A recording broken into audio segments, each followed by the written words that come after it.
Et bonsoir. Une fois n'est pas coutume, petit live improvisé, pas du tout annoncé sur LinkedIn. Voilà, j'avais juste envie d'avancer un peu sur ce petit bout de code open source et je me suis dit que j'allais le faire en live, que ce serait quand même plus sympa. Donc on en était rendu à la moitié d'une feature où en fait l'objectif à cette étape-là, c'était de faire une recherche et de faire effectivement la recherche, puisque jusque-là, on faisait juste le comptage complet, et là, on va essayer de faire la même chose avec l'API spécification et de prendre en compte nos critères de recherche, donc la date de début, la date de fin, et le slug. Bon, c'est Lionel. Donc, API spécification que je ne porte pas dans mon cœur, pas du tout. Donc l'objectif de ce soir, ça va être d'essayer de voir si on s'en sort à grands coups d'IA ou à grands coups de machin comme ça. Mais pour ça, on va commencer par aller piquer les 4 tests dans notre repo Mongo, puisqu'on avait regardé la dernière fois qu'ils nous allaient bien, que c'était bien les mêmes 4 tests qu'on voulait. Donc moi je serais d'avis de commencer par renommer les providers. Nanana. Donc ça, on va l'appeler matching criteria. Et ça, on va l'appeler not matching criteria. Voilà, donc là, on est content, ça fonctionne. Donc on va pouvoir aller les déplacer. On va aller se créer un petit criteria fixture. Statistics criteria fixture. Statistics criteria fixture, voilà. On va se faire un constructeur privé de bonne loi sur les fixtures. C'est tout bon en termes de son, d'image, parce que là j'ai vraiment pris le live. Ouais, faut que j'aille le chercher une première fois. J'ai vraiment pris le live rapidement. Donc ça a l'air d'être bon. Moi en tout cas de ce que je vois, ça a l'air d'être bon. Ça c'est déjà une bonne nouvelle. Hop, ça fonctionne. Ah! Ah ah, est-ce qu'on peut faire ça? Est-ce qu'on peut aller le mettre est-ce qu'on peut aller le mettre dans une fixture qui est dans un autre fichier? Comment est-ce qu'il va faire pour le trouver? Ah, il faudra sûrement mettre le nom complet. Donc, comme ça me plaît pas de mettre le nom complet, ce que je vais faire, c'est que je vais faire ça, je vais faire ça, et ici, je vais simplement faire un static. Voilà. Et on va faire la même pour le not matching. Voilà, je vais juste vérifier que ça fonctionne. Donc là, le but de faire ça, c'est de ne pas avoir une référence au nom complet de la fixture, mais de quand même avoir mes jeux de données tests qui soient les mêmes pour mes deux repos. Donc à chaque fois que je vais lancer les tests d'intégration, ça va faire un peu du malheur à mon ordinateur, donc vous inquiétez pas, peut-être que l'image est un peu moins fluide. J'ai absolument pas pris le temps de regarder pour optimiser ça, pour faire quelque chose de mieux. J'ai des idées, mais là pour l'instant, je préfère faire un live qu'essayer de réparer ça. Écoutez, ça a pas l'air si terrible. Ça a l'air d'aller. J'ai l'impression qu'en fait les premiers vont bien et c'est à mesure où ça va pas, c'est probablement un indice sur ce qui se passe. Bref, on a réussi à faire fonctionner ça. Donc là, le but du jeu, ça va être de faire exactement la même chose, mais sur notre repo Postgre. Tiens, une petite typo. Non, ça a l'air d'aller. Donc, qu'est-ce que je veux ici? Blablabla. Bah, je veux que ça marche en fait. Je veux juste que ça marche. Que j'arrive à construire mes spécifications depuis mon criteria et que ça me fasse les matchs et les non-matchs. Donc, comme d'habitude, je lance le test une première fois parce que je veux le voir au rouge pour des raisons qui m'intéressent. Donc là, j'en ai qu'un qui est au rouge, ce qui est à... Enfin, j'ai ce cas de test de tu dois pas le trouver qui est rouge, et celui-là qui est ouvert parce qu'en fait, j'ai qu'une entrée dans mon repo. Mais c'est OK. J'ai bien j'ai bien mes deux cas qui vont me permettre de naviguer là-dedans et de voir ce qui se passe. Hop. Pardon, donc là, moi, je vais aller chercher mon implem Postgre et on va aller tester tout ça. Donc le but, là, c'est que statistics devienne un specification executor. Voilà, c'est ça, sur les applied module entity. Et ici, je pense que je dois avoir un truc. Statistics. Est-ce que j'ai un count avec une spécification? Ouais. Donc ce que je veux, c'est ça. Et là, le but, ça va être de réussir à construire la spécification. Donc on va se faire un petit statistique criteria spécification factory. Alors je fais rarement des factory, mais ça, c'est un des cas où je vais en faire une. Donc là, je veux un return de ça, et on va aller créer cette classe qu'on va mettre juste là, qu'on va mettre en private. Il me l'avait proposé, c'est dommage. Voilà, et donc il va me falloir ma petite méthode from. Non, je veux une spécification. Tac, depuis un criteria. Donc là, return nul, ouais, ok, super. Bon, maintenant, est-ce que l'IA a fait des choses vraiment bien? Alors c'est moche, mais on tient peut-être un début de quelque chose. On tient peut-être un début de quelque chose. Alors c'est pas ce qu'on veut. Mais déjà là, il m'aide un peu. Donc il va me dire que root.get date. Et ça, je dois avoir, à mon avis, dans Builder, je dois avoir un GTE. Un greater than or equal to. Ouais, ça me plaît bien. Ok. Donc ça veut dire... Ah, alors qu'est-ce que ça prend greater than or equal to? Ça prend...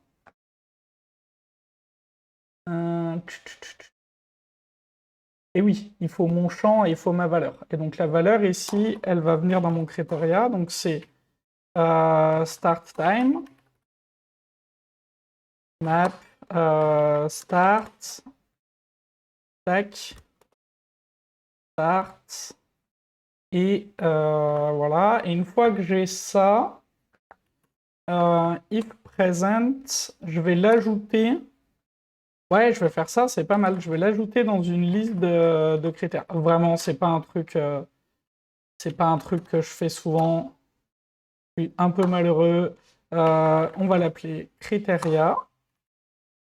Voilà. Donc c'est juste une liste de spécifications, je pense. Tac. Ah oui. On va aller voir. À la fin, le but, en fait, ce serait de faire un builder end.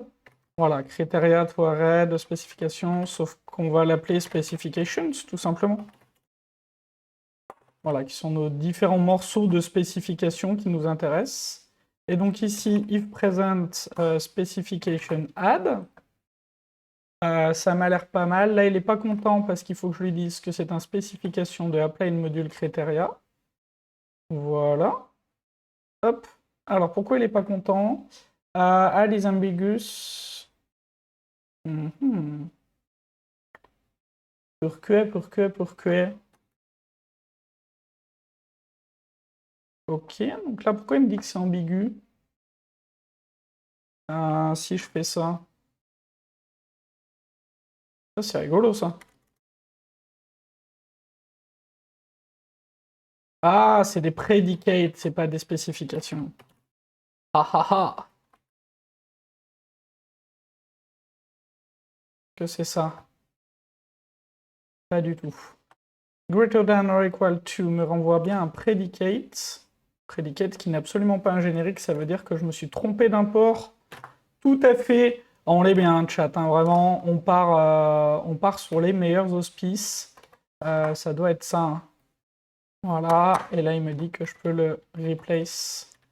Tac. Donc là, je vais faire un criteria endtime avec la même chose et un criteria module slug. Ici, qui va pas du tout être... Ici, qui va être ça. Ok. Donc ça me va. Et maintenant, mon toArray, Ici, qu'est-ce qu'il me dit? Cannot resolve.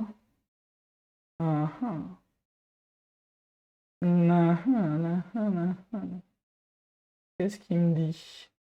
Je vais me noter un to-do ici. Remove duplication. J'ai une duplication sur ça. Mais là, il faut que je fasse compiler ça. Donc, comme je vois rien d'évident, il est tard. Hein.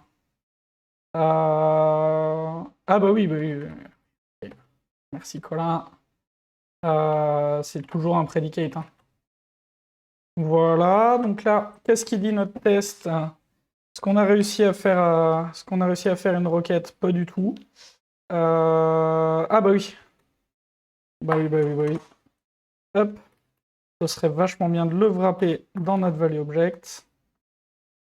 Histoire de faire du code qui compile, ce serait une bonne nouvelle. Là, on peut s'enlever ça. Est-ce qu'on a réussi à faire ça? Ou alors, est-ce que j'ai inversé les greater than et les less than? Ça marche. Bah écoutez, là, on va se faire un petit date... Est-ce que je le mets dans une variable locale, peut-être? Que je fais ça? Date... Peut-être pas pire comme ça, est-ce que ça marche ça? Pendant qu'il est en train de vérifier si ça marche, je vais aller voir s'il reste des to-do. Alors ça, je pense que c'est des trucs qui sont pas à moi. Tout à fait, c'est des trucs qui sont pas à moi. On va voir si ce test marche. Le test marche. Alors, est-ce que maintenant j'ai envie d'extraire un peu tout ça? Ouais, je vais revenir en arrière et là, je vais extraire ça. Donc, je vais dire que ça, c'est un module predicate. Voilà, je trouve ça mieux comme ça. On va faire ça. Ça, c'est un end date. C'est la end, celle-là. Ouais, end time predicate. Ouais, c'est mieux ça. Et ça, c'est le start time predicate. Voilà, donc ça c'est pas mal, ça c'est des bonnes nouvelles. Alors c'est pas très joli avec le nombre de paramètres qu'il faut, mais je pense que c'est le meilleur trade-off qu'on puisse avoir. Je pense que c'est le meilleur trade-off. Où est-ce qu'on en était côté Git? Ok. Donc ça, je vais l'amend. Je vais le push. Donc surtout pas sur origine, pas faire cette erreur. Elle sera faite hein, plus tard dans la soirée, évidemment. On le sait, la boulette sera faite. Et je vais push ça sur une branche sur mon fork. On va aller sur le GitHub de Seed4j. Aller s'ouvrir une petite PR. Tac, tac, tac. Self-review. Donc on a bien appliqué différents modules pour faire les changements qu'on voulait. Ah! Erreur. Erreur, erreur, erreur. Dans mon change set, j'ai, je pense, pas pensé à rajouter les index. Donc comme ici, je fais une recherche sur des trucs, sur des champs particuliers. Tiens, est-ce que j'ai envie que ce soit dans changelog. C'est bizarre ce... Ah non, c'est que j'ai une option bizarre pour l'afficher. À mon avis, il est bien dans slash. Oui, il est bien dans slash. Tout va bien. Il faudrait que je change l'option bizarre pour l'afficher. Ici, je veux créer des index sur la date, tout à fait, et sur le module. Voilà, donc déjà, je veux ça. Blablabla. L'intégration Postgre. Le Liquibase. Toutes les dépendances, on est content. Les images Docker. La configuration pour ajouter une limite de taille au slug. Le transactionnel au bon endroit. On enlève les trucs un peu trop personnels sur les statistiques pour garder des statistiques très très impersonnelles et pour essayer d'en récolter le plus possible. Ouais, c'est pas grave si on n'a pas de détails, mais le but c'est d'essayer. À terme, je voudrais faire une feature pour que sur les instances locales, on puisse activer aussi les stats. Donc là, ce serait l'objectif, et donc d'avoir quelque chose qui soit le plus anonyme possible. Nous, ce qu'on veut, c'est savoir combien de modules ont été appliqués et quand. Le reste nous intéresse assez peu. Ça a l'air d'être bon. Lui, il s'appelle du coup... Ah, ça, c'est pas Async Spring Liquibase. C'est Spring Liquibase. Ah non, c'est inutile, ça. Ça, je pense que ça nous sert à rien du tout, et que c'est du code mort, et que ça sert que dans ces tests.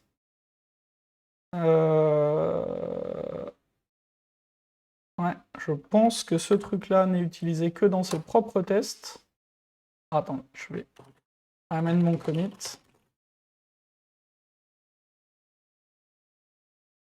Au final, on l'utilise pas du tout. Ça, et à mon avis, là, c'est plus du tout utilisé. Ah si, c'est utilisé où? Oui, bon, ok. Superbe. Donc ça m'intéresse aussi très très peu. Ça m'intéresse aussi très très peu, tout ce qui est création asynchrone. Je vais essayer de le virer, on va voir ce qui se passe. Tac, tac. Donc, create Spring Liquibase, blablabla, blablabla, blablabla. Donc tout ça, j'en veux pas. Je me suis trompé. Hop, ça, j'en veux pas. Est-ce que ça fonctionne encore? Tac, tac. Là, l'ordinateur ne va pas être très très content, mais c'est pas grave. On va voir ce que ça donne. Hop. Très bien. Très bien. Retentons notre chance. Donc ça, c'est checkstyle qui a ces règles-là qui nous permettent de savoir que les classes là doivent être finales parce qu'elles ne peuvent pas être étendues, parce que les constructeurs sont privés et que c'est des classes utilitaires. Donc je sais que mon build sur le remote va planter, pas de problème. Spring Liquibase Utils, ben oui, ben tout ça j'en veux pas. De la même manière, j'en ai pas besoin. Est-ce que j'ai du code mort là-dedans? Non, j'ai pas l'impression. On va relancer tout ça. Voir ce que ça donne. N'hésitez pas, hein, si vous avez des questions, des choses que vous voulez qu'on voit. J'essaie de commenter un peu ce que je fais, mais j'imagine bien que c'est pas forcément crystal clear à cette étape, surtout que j'ai atterri au milieu d'un truc. Ouais, bah oui, oui, toujours pareil. Ça, j'en veux toujours pas. Ça, j'en veux toujours pas. Ok. Hop. Pas d'inquiétude, un Sid4j n'est pas aussi long que ça à builder normalement. C'est vraiment parce que je suis en live et que mon ordinateur souffre un peu du fait d'être en live. Être en live sur un ordinateur sans carte graphique, ça a tendance à manger un peu du processeur. Donc tout va bien. Hop, ça a l'air d'être mieux. En tout cas, on a fait du code qui compile. Ouais, je tape quelque chose et j'ai du lag sur le fait de le taper. Catastrophique. On va le laisser builder tranquillement.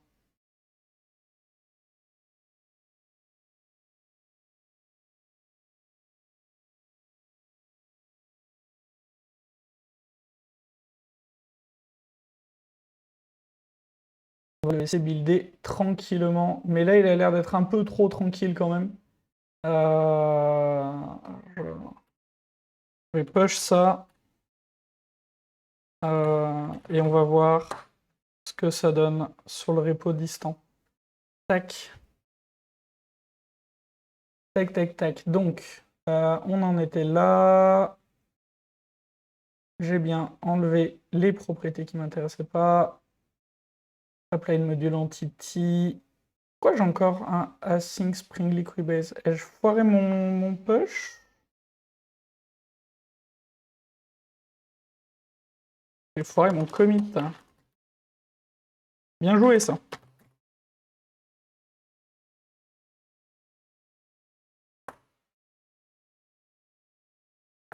Voilà. En réussissant le commit, ça devrait être vachement mieux. En tout cas, il y a plus de chances que ça marche, quoi. Voilà, liquibase conf, blablabla, blablabla, blablou, blabliblou, blablou. On est content. J'hésite à enlever ce deuxième check là. Déjà dans le without persistence. Non, je veux pas. Je dis n'importe quoi. C'est celui de Mongo que j'enlève. Je vais ajouter un petit espace ici. Et pour celui de Mongo, je me demande si j'enlèverais pas ça. Ouais, je vais enlever ça, je pense. Ouais, je vais rester consistant en faisant ça, c'est mieux. C'est mieux, c'est mieux, c'est mieux. Ok, ok, ok. Ça a été décalé. Ça, c'est bon. Ça vient là. Ça vient là. Ça, on est content. Et ça, on est content. Ok.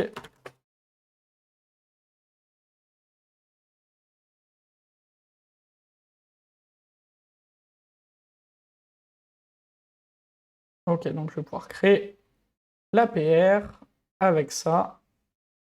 Hop. Et du coup, j'ai eu des retours sur mon ancienne PR. Donc, on va aller regarder ça. J'ai pas regardé. Oula. Oula. Beaucoup de retours, là. Qu'est-ce que j'ai fait comme bêtise? Une valide référence. Oui. Hop. Qu'est-ce que j'ai fait comme bêtise? Blablabla, blabla. Un add local.route. Add local.route. Qu'est-ce que c'est?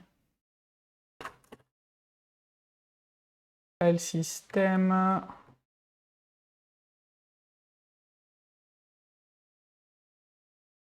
Project repository. Add local.route. Combien?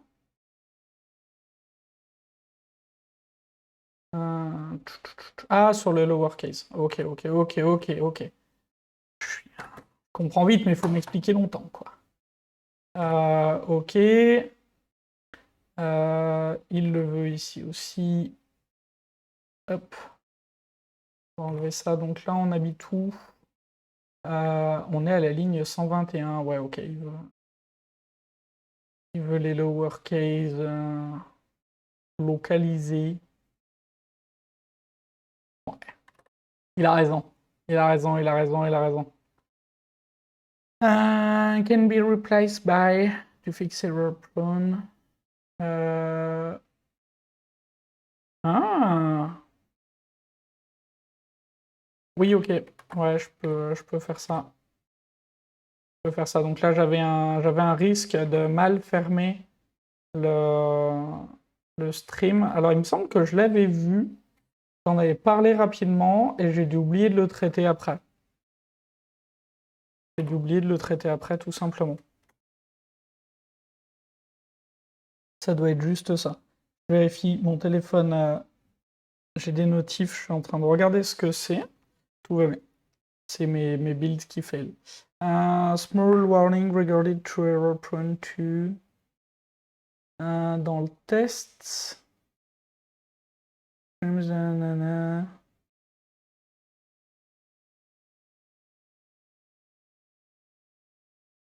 Ouais, c'est mon liste dans mon test qui est problématique.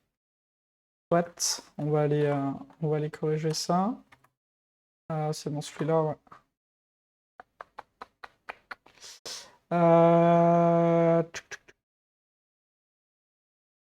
Donc, tac, tac. Files.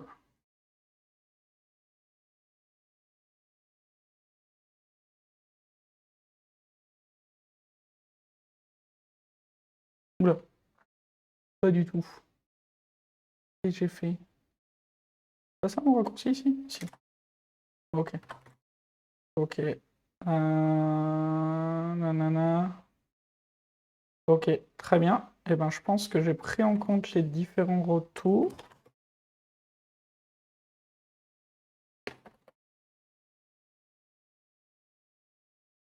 Hop. Ça, c'est une bonne nouvelle. Bonne chose de faite. Non, surtout pas. Voilà. Donc, pendant que lui, il build, je vais aller voir si lui, il a envie de builder, parce qu'on se rappelle que j'ai abandonné l'idée de builder en local.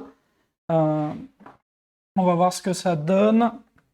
Ce que je vais faire, pendant que ça build et qu'on attend tous les builds, je vous lance de la pub, et on revient dans 1 minute 30. À toutes. Et nous revoilou après la pub. Après la pub et avant les builds, je crois. Malheureusement. Les builds n'ont pas encore terminé, ouais, faut qu'on fasse un peu des choses sur ça, là. Maintenant que le projet... je crois que maintenant que le projet commence à avoir un peu d'argent, un peu de dons, on devrait pouvoir se payer des machines... Oula! Ah, il s'est chauffé, il a créé des gros sponsoring. Pascal. Mais ouais, voilà, donc il y a un peu d'argent. Si vous voulez donner un peu d'argent à Seed4J, si vous avez les moyens, si vous pouvez vous permettre de donner 5 € par mois, c'est plus que bienvenu. Évidemment. Évidemment, évidemment. Ah! Alors, belle mentalité, ça. Déjà, un truc s'est cassé. Super.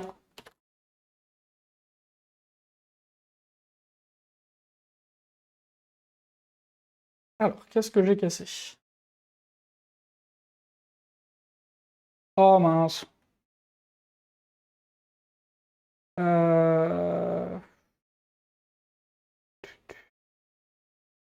Ça va être...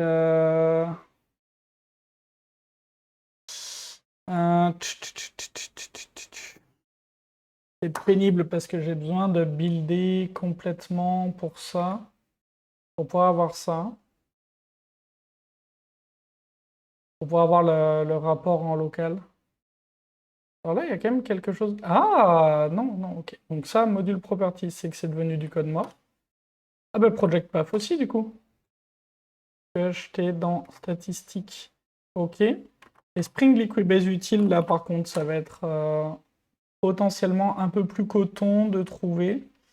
Ce qui pose souci puisqu'il y a une branche qui a été loupée. Voilà. Voilà. À mon avis, c'est quelque chose là-dedans. Bon, moi, je suis obligé de lancer un Verify pour voir si ça se passe bien. Merci pour ton follow. On va voir si on arrive à lancer un Verify et que la machine n'est pas en PLS intergalactique. Donc là, le build est en erreur parce que j'avais des erreurs de coverage. Donc j'en avais deux qui étaient assez évidentes, assez faciles à trouver. C'est que j'avais laissé du code mort, tout simplement. Donc c'est un bon usage du coverage. C'est que ça me permet de voir si c'est plus utilisé. Et là, ça, c'est du code qui a été généré. Et j'ai dû être un peu trop généreux dans la suppression des tests. Je pense. J'ai dû supprimer un test qu'il ne fallait pas supprimer. Et ça va être un peu... potentiellement un peu pénible à retrouver. Donc on va voir. Ah, peut-être pas. Peut-être pas. Est-ce que... C'est quoi ça? C'est un lazy loading? Quelle est cette chose? Écoutez, on va voir ce que ça fait. On va voir avec le rapport de coverage ce qu'on arrive à avoir. Si j'arrive à avoir un rapport de coverage, donc si mon PC n'explose pas avant en faisant du stream plus du build. Découvrons ensemble. Et on peut aller voir peut-être. Terrible. On peut aller voir l'autre build qui est aussi cassé, tiens. Intéressant. Alors que lui, il marchait. On se rappelle. Non, il n'est pas cassé du tout. Ah si, il est cassé. Ah, j'arrive même pas à naviguer sur le web, quoi. J'arrive même pas à naviguer sur le web. Mon pauvre ordinateur, ça va pas du tout. Hein. Il a un moment, il va pas bien du tout hein, pendant les builds.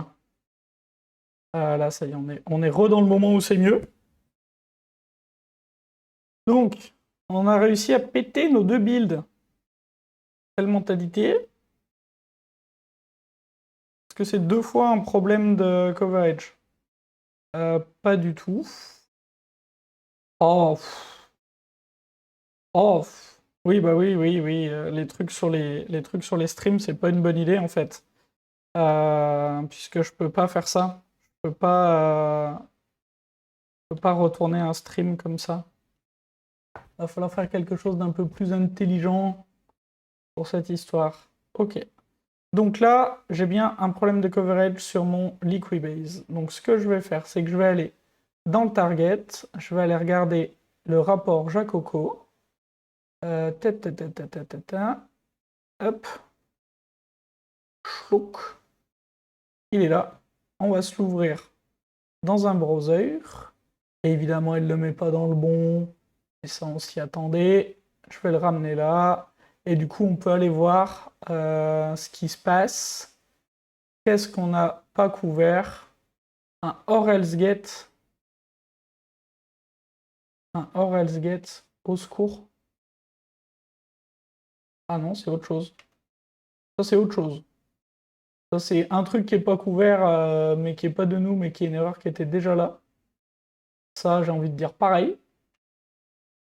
Ouais, il y a des trucs, c'est pas à moi aussi. Faut qu'on change le calcul du seuil. Là, c'est franchement pas à moi. Statistics. Infra secondary, voilà, donc il est là. Le morceau qui m'embête. Ouais, ok.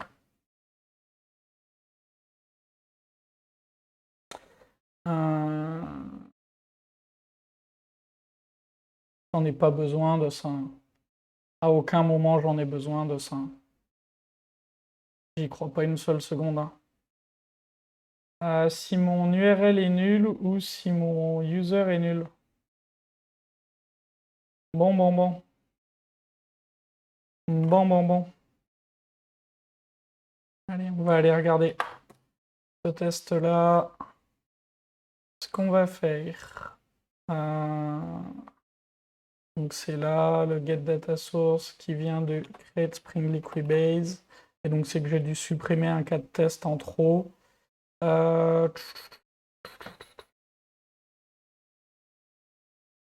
From properties, from normal data source, from Liquibase data source. Ok. Donc get data source, blablabla.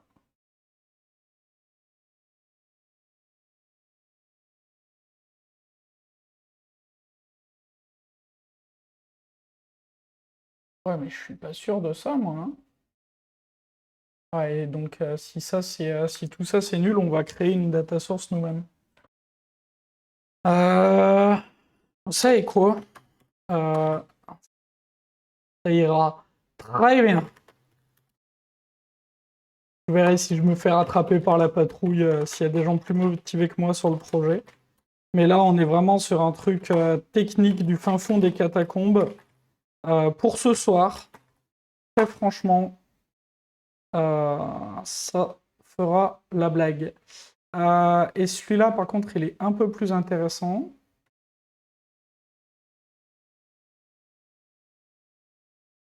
En gros, hein, pour moi, pourquoi je me permets un exclude? Parce que pour moi, on est vraiment sur du détail d'implème, de détail d'implème. Je me permets absolument pas d'exclude sur des choses comme en métier, mais là, on est sur un détail d'implème d'une couche infrastructure. J'ai franchement pas envie de passer du temps là-dessus. Là où ce problème-là m'intéresse beaucoup plus, voir si j'y trouve une solution élégante. Tac. Et en plus, on a de la chance. C'est avec un TU et pas un TI. Donc ça va être facile facile à reproduire. Hop.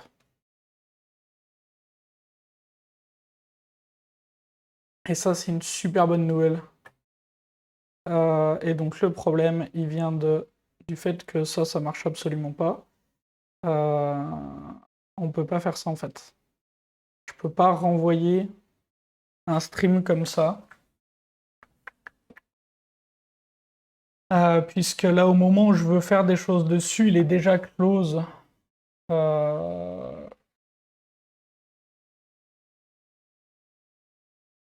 Il est déjà close. Ça m'embête. Donc si je fais ça, j'ai quelque chose qui est error prone. Dans le sens où je peux oublier de fermer mon stream. D'ailleurs, si je fais... Ça m'embête de l'inline, hein, très franchement. Ça m'embête de l'inline, mais ça va peut-être se finir comme ça. Ça va peut-être se finir comme ça. Alors, comment il me la refacto, ça? Ouais, ok.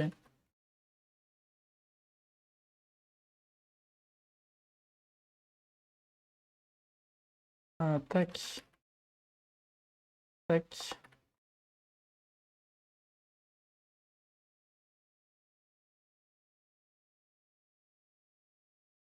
On peut faire ça. On peut faire ça. Et là, du coup, on fait ça. Et on vient faire ça. Tac. Ah oui, pardon. Là, ça va être un list of. Et ça veut dire qu'on exclut il est là, quoi. Pas incroyable, mais on s'enlève ce risque de mal fermer un stream. C'est peut-être un bon trade-off. C'est peut-être un bon trade-off. Ouais, ça m'a l'air d'être un trade-off tout à fait ok. Je pense que je vais le faire comme ça ici. Et donc là, le excluded, il est pour l'IO exception sur le files list. Est-ce que c'est si pénible que ça à tester? Peut-être pas. Peut-être pas, parce que si file list a la bonne idée de me faire une IO exception sur les unknown, file cannot be open. Ah!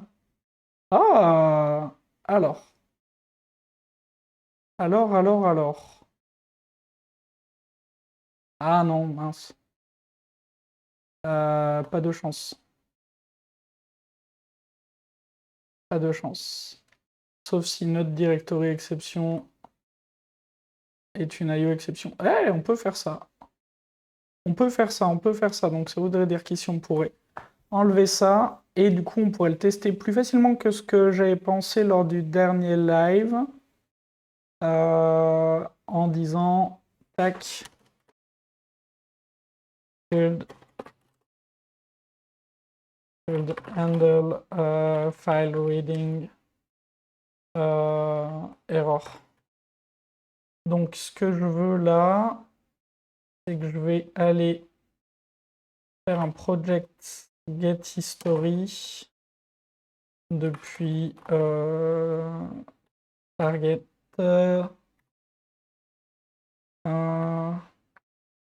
Non, je vais quand même reprendre le système là, qui me plaît bien. Et sauf que je vais lui donner le chemin complet. Que je fais comme ça. J'édite.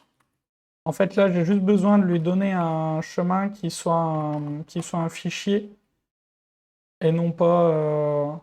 Ouais, essayons comme ça.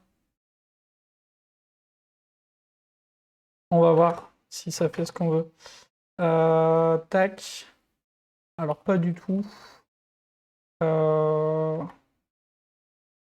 Ah, est-ce que c'est mon get history qui doit planter? Ouais, c'est mon get history qui doit planter. Hop.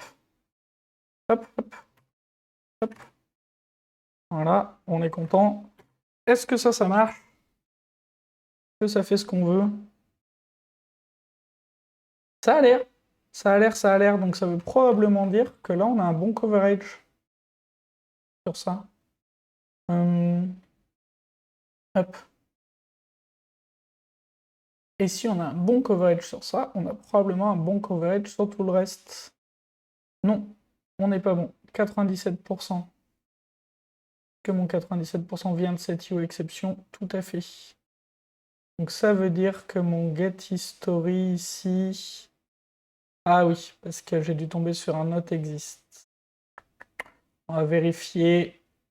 Et à mon avis, lui, il arrive là.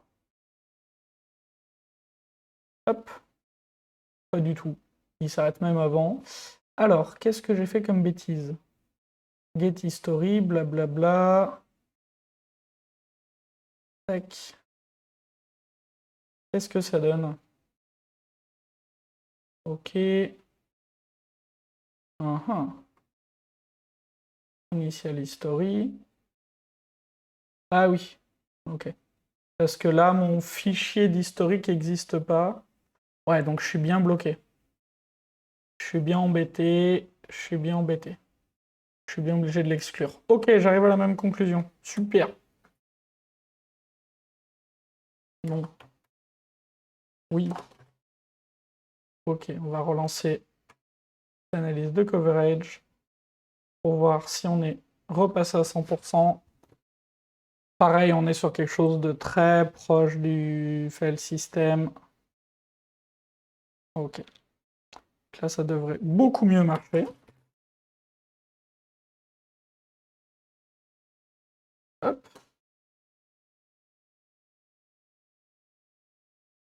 Non.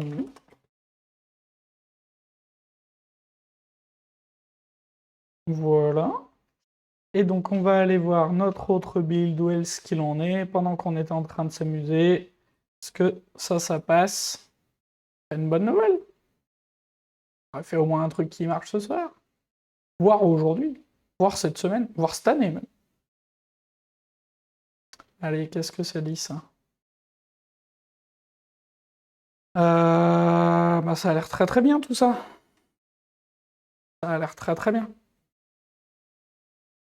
Voilà, donc là, l'appli a buildé, et maintenant, on build différentes formes d'applications. Donc comme Seed4J, c'est un générateur d'applications, en fait, il y a deux grandes étapes, on va dire, dans le pipeline. C'est builder Seed4J, et quand Seed4J est buildé, on génère tout un tas d'applications avec différents combos de modules, et on va aller tester ces applications. Donc voilà, il y en a une trentaine, et chaque appli utilise un paquet de modules. Le but, c'est de vérifier que une bonne partie de ce qu'on génère est nickel. On ne veut pas tester toutes les combinatoires possibles, on y avait réfléchi pendant un temps, mais comme il y a 160 modules, toutes les combinatoires possibles, ça fait générer beaucoup trop d'applications, et c'était impossible en fait, ça faisait une explosion combinatoire. Donc ce qu'on fait, c'est qu'on le fait comme ça en fait. On a les typologies d'applications, on va dire, les plus communes, et on les teste. Donc on les génère, et après on va lancer les mêmes analyses. Donc il faut 0 défect sonar, 100% de coverage, etc. Sur toutes les applications qui sont générées. Donc sur la trentaine d'applications qu'on génère dans la CI. Là, comme j'ai pas du tout touché à ça sur cette partie statistique, je pense que ça devrait assez bien se passer. On n'est jamais à l'abri d'une mauvaise surprise, mais ça devrait assez bien se passer. Et ici, je pense que ça devrait assez bien se passer aussi. Donc, je pense qu'on va dire que ce petit stream tout à fait improvisé est terminé. Le replay, moi je vais surveiller mes builds, mais voilà, le replay je le mettrai comme d'habitude sur ma chaîne YouTube, à mon nom. Voilà, ça prend quelques heures habituellement pour être uploadé, mais il y aura le replay dans la playlist qui va bien. Merci d'être passé, et puis je vous souhaite une bonne soirée. Ciao!